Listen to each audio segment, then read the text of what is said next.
Hello, everybody, and welcome to the top 5 new comics for March 8th and 9th of 2021. As always, Chris, and we're going to talk about some really cool books this week, starting with Batman Urban Legends #1.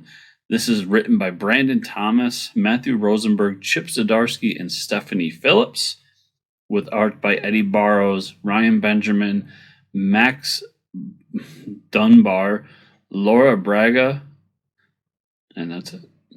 So, Batman Urban Legends. This will be the first week or month-to-month Batman book I've gotten in a while, which is a mistake on my end because I've heard that Tinian's book's really good.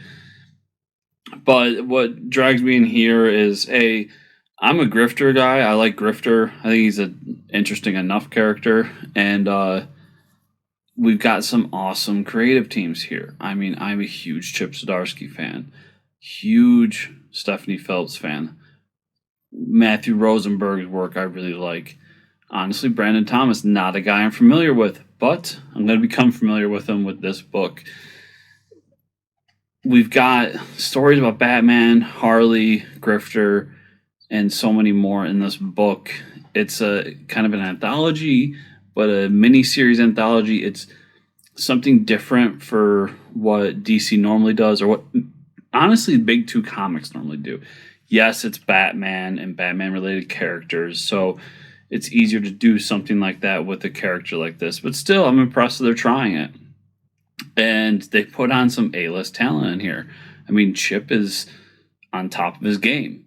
And Stephanie Phillips, I believe that DC has faith in this woman because she is taking over everything Harley Quinn. She's got a Wonder Woman book coming out. She did a digital-first Superman series. She's been everywhere at DC. So I'm super excited for this book. This is hands down my pick for the week, and that's saying a lot because I think I got some really good books this week. And after that, I've got Superman #29. This is written by Sean Lewis and Philip Kennedy Johnson, with art by Sammy Basri and Eric Gapster. Superman. I like Superman. I'm not a huge Superman fan. The first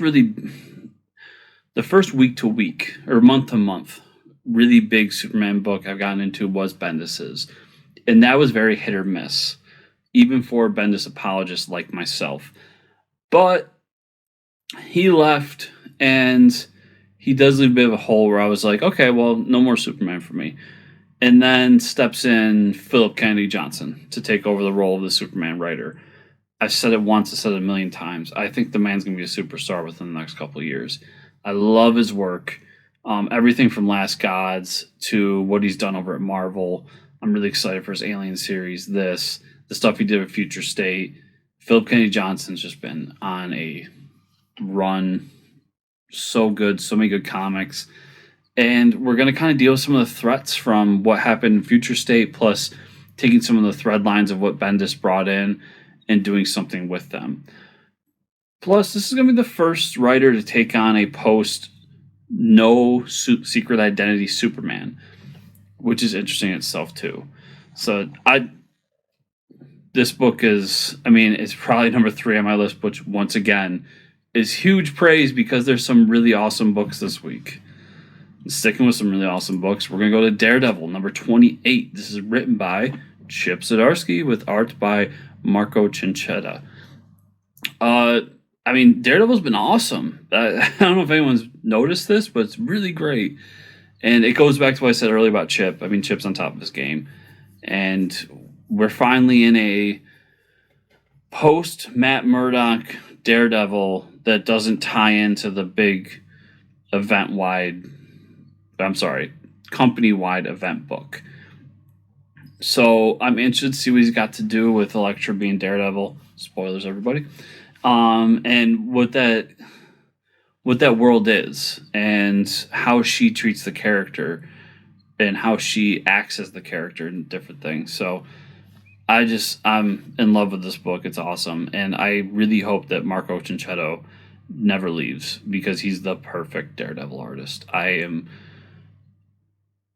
read Daredevil for a long time. I'm a huge Daredevil fan as a character. This is one of a handful of characters that no matter who touches it, I at least try the book because I just love the character. And Marco's art on this is just phenomenal. So if you haven't been reading Daredevil, I mean, what are you doing? After that, we've got Black Hammer Visions #2. This is written by Geoff Johns with art by Scott Kolins. So we talked a little bit about the first Visions book, and it didn't hit my expectations, which was unfortunate because it was probably my favorite character from the Black Hammer series. But this book being 6 issues and every issue being a different character with a different creative team always creates new intrigue for each issue. So this one's going to center around Madame Butterfly and is a very horror-esque story arc. So I'm interested in many fronts here. One, Geoff Johns. I'm not familiar with a whole lot of horror stuff he's done, so it's be a cool kind of look into him trying to do something outside of his wheelhouse. Sticking with Geoff Johns, it's him not doing DC. And I've read his Marvel stuff, and I've read some of the indie stuff he's done. There's another book he has coming out called Geiger that I'm kind of excited for because I want to see him do something not DC.